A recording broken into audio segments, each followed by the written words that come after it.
here that I captured from your textbook. We're going to go through one of each type, and you guys get to pick which problem from the set that we go through. So for number 1A here, you can pick any of these, and we're going to do it together as a class. The other 3 class periods I have are going to do the same thing. So they're going to pick a problem. I will post all 4 class periods, problems, and solutions. So this is just going to be more problems for you to look at and study with. You guys will have a set, and then periods 6, 7, 8 will also have a set, and then you can use those online to practice with tonight if you want. Okay? All right. So there's no rhyme or reason here. You can pick the most difficult problem. You can pick an easy problem. You can pick something in the middle.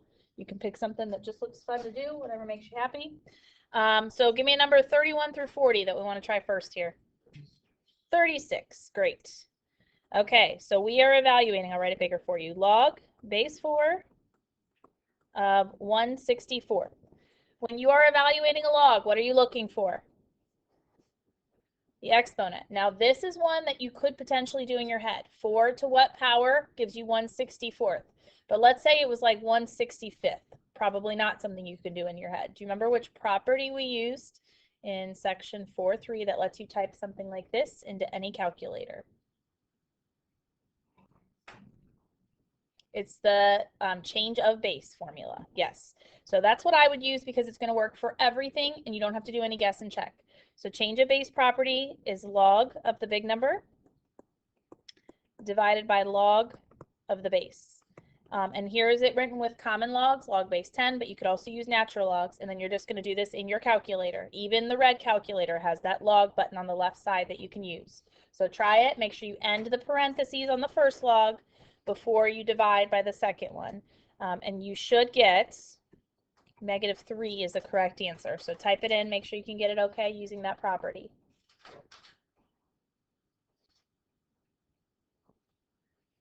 Change of base property from 4.3. Okay. Any questions on that one? Quick little evaluating. All right, next one. I've got 2 sets here. Let's start with the one on the left, 57 through 64. Give me a number.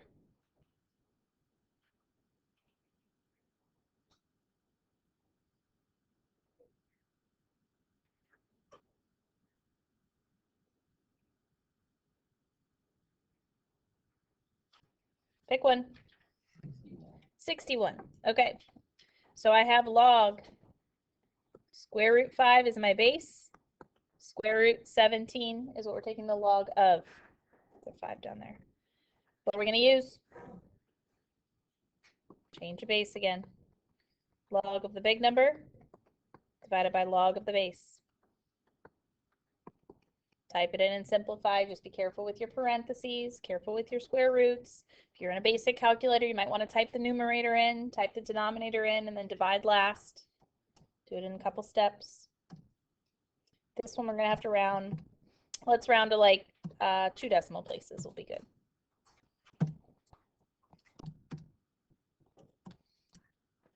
You should get about 1.76 if you typed it in correctly. Okay. Make sure you write out what you're typing in. That way, if you do make a calculator mistake, you don't miss all the points. Okay. All right, pick a number 41 through 52.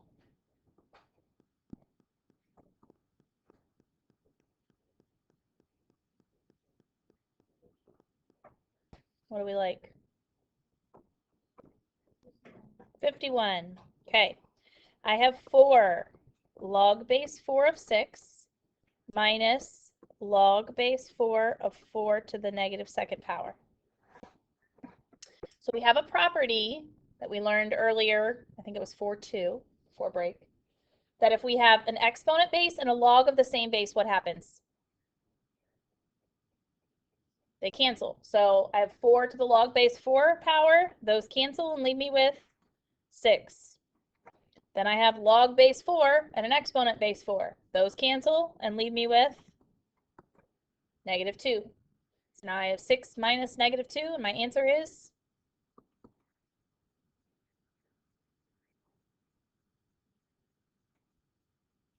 that's the easy part, right? Okay. 8. So as long as it's an exponent base and a log of the same base, they cancel and leave you with whatever is in the power. All right.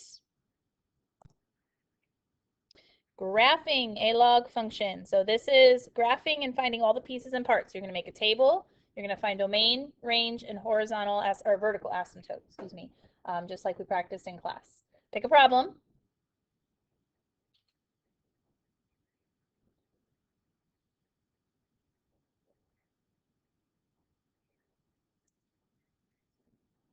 $75. All right. So I have y equals 2 plus log base 2. 3 minus x, I'm going to reorder that. I'm going to write negative x plus 3.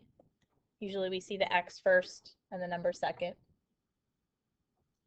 Okay, so to graph, the first thing that we did was get the log alone because we want to write it with exponents. So how do I get the log alone here?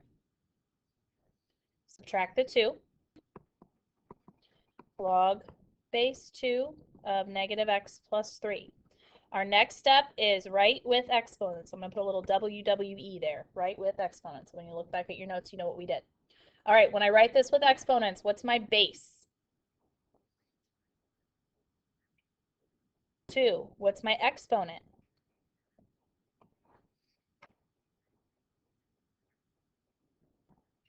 What's alone?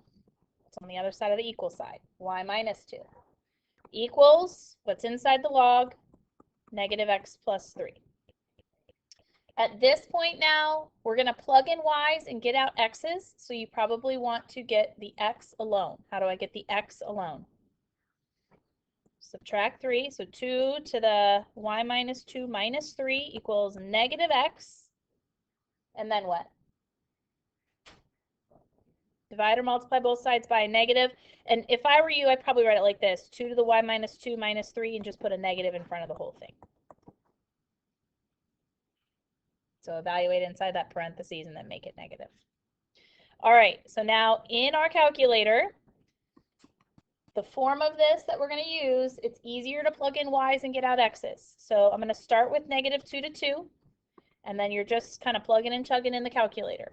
If you plug negative 2 in, you're going to do 2 to the negative 2 minus 2 power minus 3, which gives me negative 2.9, but because there's a negative in front, I flip it, so it's going to be a positive 2.9.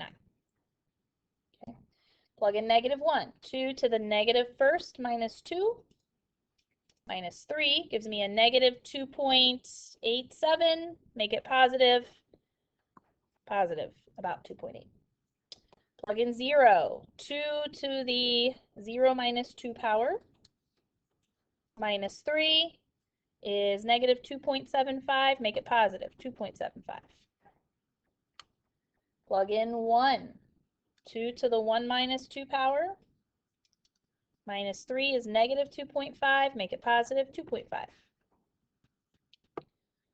Plug in 2. If I plug in 2, my exponent's going to be 0. 2 to the 0 power is 1. Minus 3 is negative 2. Make it positive, positive 2. I'm going to get a few more values here because all those numbers are kind of close together. Let's plug in like 3, 4, 5, just so we have a decent picture. And at this point, once you get these numbers, you can probably start doing it in your head. If I do 2 to the 3 minus 2 power, that's 2 to the first. So 2 minus 3 is negative 1. Make it positive, positive 1. Plug in 4. That'll be a 2 squared then. So 4 minus 3 is 1. Change the sign. Negative 1. Plug in 5. I'll have 2 to the third, which is 8. Minus 3 is 5. Make it negative, negative 5. So you can see now my numbers are starting to get further away. Can you guys tell what the asymptote is? What x value are we getting really close to in that table? You're getting really close to 3. Yep. So let's go ahead and list that now. Vertical asymptote at x equals 3. It's always a vertical asymptote. Make sure you put an x equals in front of it. And you can sketch it if you want, because we're not going to cross that line. Oop, positive 3 over here. There we go. Okay. Plotting my points then, I'm either going to be on the right or the left side. So let's see here. I've got an x of 2.9, a y of negative 2, let's see, x is 2, y is 2. I'm just going to plot a few key ones here. X is 1, y is 3, x is negative 1, y is 4, negative 5, positive 5.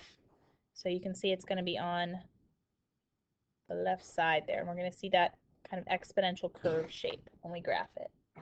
So that's enough then to name your domain and range. Your domain is either on the left or the right side of your asymptote. On this case, it's the left side, so negative infinity to 3.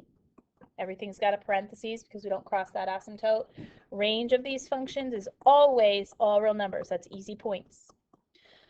Remember the other way, if you get stuck on the graph, to find the vertical asymptote and the domain is you can take what's inside your log and make it greater than 0. What's inside our log must be a positive number, so that'll give you your domain, and wherever your domain starts or stops, that's also going to give you your vertical asymptote. So even if you get stuck on the table in the graph, you should at least be able to, from that piece, solve for the vertical asymptote and the domain, and the range is easy points, all real numbers always. Okay. Questions on that problem? That's probably the biggest one on the test tomorrow. All right, so the rest of the problems now are going to be solving various types of either logarithmic or exponential equations, starting with number 3. And by the way, we're going to round everything to the nearest thousandth if we need to here. All right, I'm going to cross out 19 and 20. We're not going to have an absolute value problem on there. All right, pick something between 15 and 22.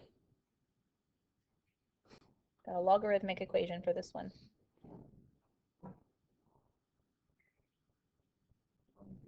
22. All right, so I have 1/3 log x plus 1 minus 1 equals 0. All right, so this is something that you guys watched the video about last week when I was out. If you're solving a logarithmic equation, there's a single log. You want to get the log alone first. So how do I get this log alone? What would you do first?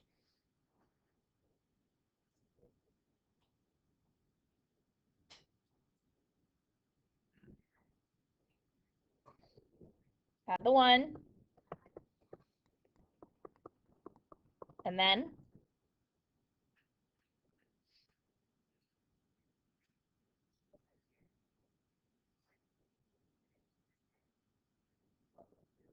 Yep, so you can divide by 1/3 or multiply by 3 is going to be easier here. Multiply both sides by 3. Okay, and my log is alone. What log base is this? 10. Okay, once you have your log alone, just like our previous problem, we write with exponents. How do I write it with exponents? What's my base? What's my power? Equals x plus 1. 10 to the 3rd is 1,000.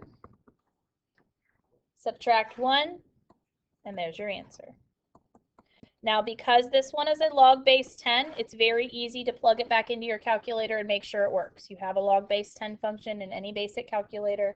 You can plug 999 in and make sure that you get 0 out. So make sure if you have extra time, you go back and do something like that if you can. Questions on that one? All right, number 4, an exponential equation. Pick a number, 23 through 34. 30? Okay. 2 times 3 to the 4x minus 5 power minus 7 equals 10. All right, so just like the logarithmic equation and an exponential equation, our goal first is to get the exponential part alone, which is 3 to the power. So to get that alone, we're going to add 7, 17, and divide by 2, which you can leave it as 17 over 2 or you get an exact answer. Question? Could you explain why you add 7 first instead of 5? You can divide by 2, but you'd have to divide every term in the equation by 2, so you'd have to divide the 7 by 2 also. Okay. So it's just like when we solve a normal equation. If there was just like an x here, you always add or subtract before you multiply or divide. Okay. All right, 17 over 2, you can leave it as the fraction if you want, or you can divide it and get, what did we get there, 8.5, exact number. Okay, once you've got the exponent alone, or the exponential piece alone, this is where you want to introduce logs into the equation. If we can put a log in the equation, we can bring the exponent down out of the exponent, and that allows me to solve for it.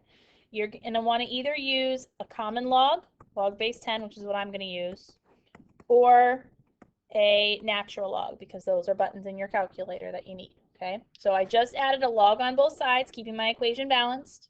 And now I can use that power property that says if I have an exponent within a log, I can bring it down in front.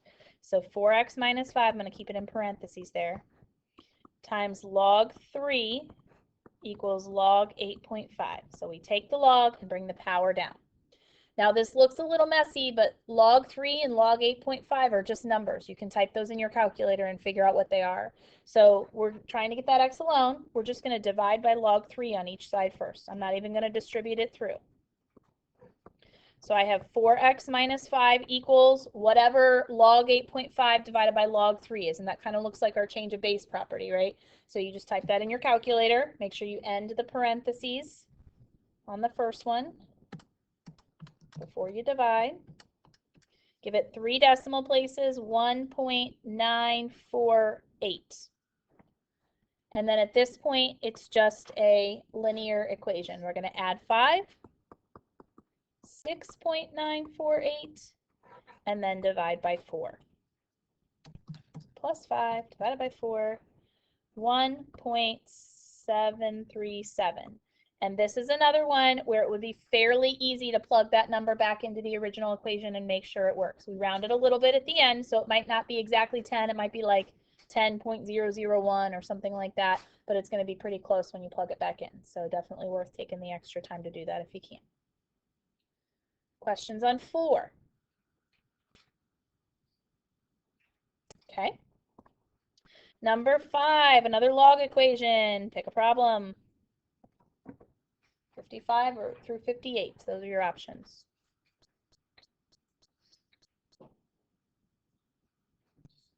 $57. All right, I've got log base 4 of x squared minus 7x plus 14 equals 1. All right, so just like the other log problem we did, first step is to get the log alone. This log is already alone. There's nothing added, subtracted, multiplied, or divided by it. The next thing we want to do once our log is alone, right, with exponents. What does it look like with exponents? What's my base? What's my power? Equals whatever's inside that log, which in this case is a quadratic. 4 to the first power is 4. And now I need to solve my quadratic. What's always our first step when we solve a quadratic? Equal to 0. So I'm going to move that 4 over. If I subtract 4, that gives me 10. From here, you can factor it. This one factors, or if you get stuck, you can always use the quadratic formula too. What multiplies to 10 and adds to negative 7?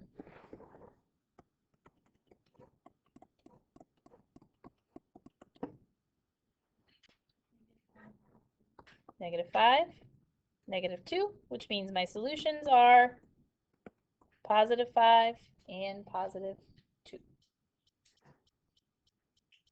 Okay. You can check it if you want. If you plug those in to the original problem, they will both give you 4, and then log base 4 of 4 is equal to 1. 4 to the first power gives me 4, so you know it checks. All right, number 6. I think there's 4 more problems. Okay, we've got another exponential problem. Pick a number. 7 through 14.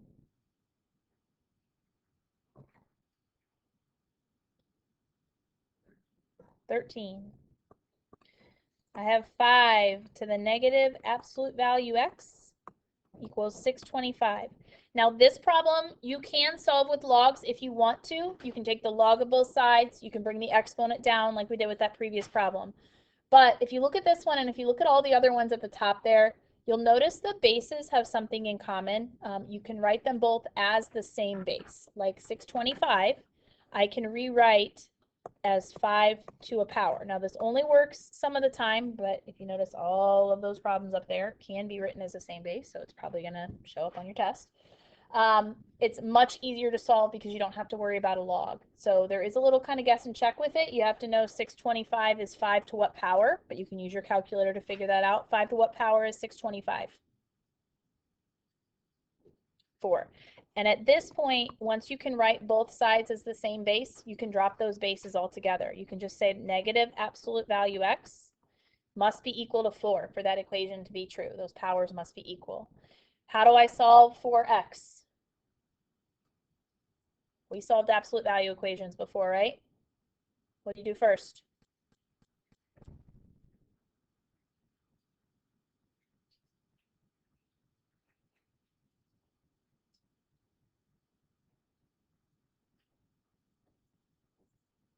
Uh-oh. Yep. Do x equals 4 and then x equals negative. I've got one step before that. Divide the negative. And actually, you can do that. You can set them as x equals 4, x equals negative 4, but this is actually a special case now. I've got an absolute value equal to a negative number. Is that possible? No. And you'll get, if you split it up like that, 4 and negative 4 as solutions, but neither one of them will check if you try, okay? So definitely worth taking your answer, plugging it back in, but I get an absolute value equal to a negative number, so no. Now, if it was absolute value x equals positive 4, my answer would be positive 4 and negative 4 would be those two solutions that we'd be looking for. You get one positive, one negative that can make it true. Okay? Again, if you get stuck with that common base, you can use logs. Take the log of both sides, bring the exponent down, divide the number over like we did in the previous problem. Okay, number 7. So more exponents, more common bases on this one. Pick a problem. 1, 2, 3, or 4. What do we like? 3. Okay, so I have 1 over 243 to the 3y power times 3 to the negative 15th equals 9 to the 2y power. So this is actually just like the previous problem on steroids. So every base here we can write as a power of, I've got 243, a 3, and a 9. I can write everything as a power of what number? 3. So that's going to be our first step. We want every base to be a base 3. Okay, so 243 is 3 to what power? Guess and check if you need to. The 5th, okay? And then I still have that 3y in the exponent there. Times 3 to the negative 15th equals 9 is 3 to what power? 3 squared, okay? All right, so now it's exponent rules we're going to use. If I have two exponents separated by parentheses, what do I do to put them together? Add, subtract, multiply, divide. What do I do with those? Not add. Try again. Multiply. So I have 3 to the 15y power times 3 to the negative 15th, and I can do the same thing on the other side, 3 to the 4y. I can get rid of those bases of 3 as soon as on both sides I have 3 to a power. If I can write this as 3 to a power, on this side I already have 3 to a power. I can just compare the powers. So can I get this out of the denominator? If I wanted to move it up to the numerator, what could I do with that exponent? If I make the exponent negative, it moves it, right? Numerator, denominator, denominator, numerator. So 3 to the negative 15y times 3 to the negative 15th equals 3 to the 4y. So this is looking better. I have exponents with the same base. What exponent property do I use if they're multiplied? How do I combine these powers together? Add, subtract, multiply, divide. Yep, if I want to put these together, if it's multiplied with the same base, it's addition. These are just the inverse of our logarithmic rules. Logs, when we have multiplication, remember it turned to addition, vice versa. Same thing's happening here. It's still going to be a base of 3. The base does not change, but my power now is negative 15y plus negative 15, just adding them together. And this is what you want in these problems. So a whole lot of simplifying with your exponent rules, But I've got 3 to a power equals 3 to a power now. As soon as I have that one single exponent on both sides, I can drop those 3's and just say, okay, well, the only way that this equation is going to be true is if negative 15y minus 15 is equal to 4y. And that is just a regular old linear equation.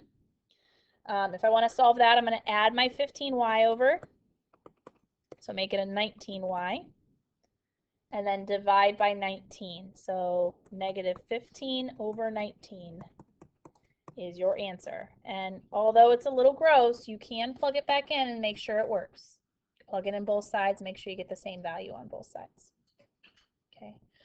The only exponent property we didn't use on this one, if you're dividing with the same base, what do you do with the exponents? Subtract them. That was the only other one we didn't use. So negative exponents, move it from numerator, denominator, denominator, numerator. If you're multiplying with the same base, you can add. If you've got parentheses separating, you multiply. It's just a review of all those exponent rules we had from before. All right, 2 more problems. Another log equation, pick a number. 15 through 22.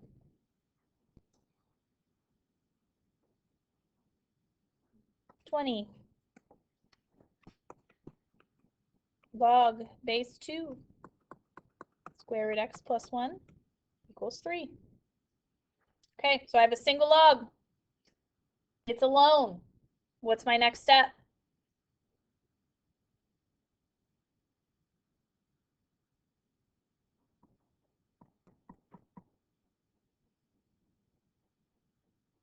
I've already done 2 of these today. I have a log, it's alone, then I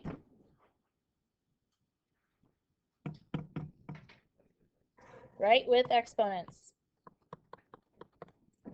Base 2 exponent 3 equals square root x plus 1. And 2 to the third I can make 8. All right, how do I solve for x?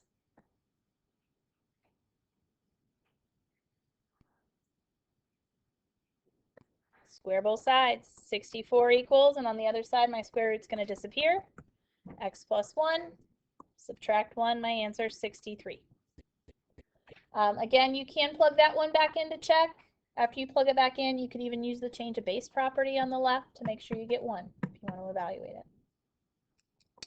All right, and then number 9 is going to be the last problem you're going to see tomorrow.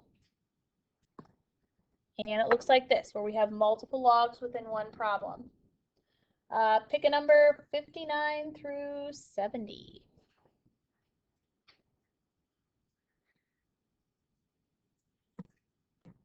What do we like?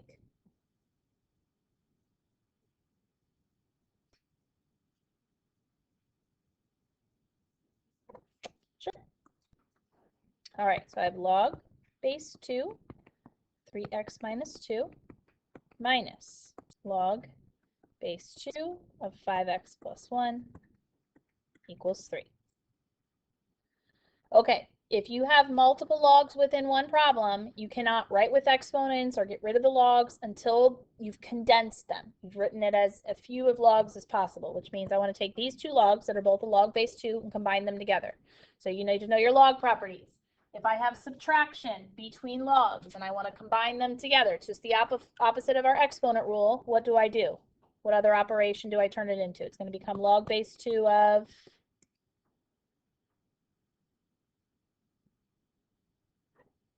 what does subtraction turn into? What operation? Division. So we are going to divide. 3x minus 2 is my numerator. 5x plus 1 is my denominator. What if it was addition between them? What would I do? You would multiply those numbers together. Equals 3. Okay, so our goal was first, get the log alone. I have one log, it's alone. What's the next thing I do after I get my log alone? It's now the 4th problem today. Write with exponents. When in doubt, write with exponents. My base, 2. My exponent, 3, equals that fraction. And 2 to the third is 8. You can think of this one like a proportion if you want. Think of that 8 as an 8 over 1. So if I have a fraction equal to a fraction, a proportion, how do I solve that? Just cross multiply. 1 times 3x minus 2 is just going to give me 3x minus 2. And if I multiply 8 times 5x plus 1, you can distribute that through if you want. Make it 40x plus 8. And now you just have a regular old linear equation. So I'm going to subtract 3x, make it 37x. Subtract 8, make it negative 10. And then divide negative 10 37ths. These problems are the problems when you start condensing and writing with exponents where you could get extraneous solutions. So you definitely want to, at the end of this log problem, look back at the original problem, my highlighter here, and whatever's inside your log. So the 3x minus 2 and the 5x plus 1 must be positive numbers. That's what you're checking to make sure you don't have an extraneous solution. So with your calculator, you can do negative 10/37 times 3, which I'll tell you that's a negative number. Whatever it is, it's negative, minus 2. Won't that be a negative number if I plug it in that first one? So if I plug this in the first log, I have a negative inside the log. That is an extraneous solution. It does not check. And again, this is going to happen when you start using those log properties, when you start condensing them together. So because it gives me a negative inside of that first log, it doesn't check, and I don't have any other answers. So my answer here again is no solution. Okay, those will only occur with the condensing log problems. But you can always check the other ones too. All right, and that is the first part of your test tomorrow.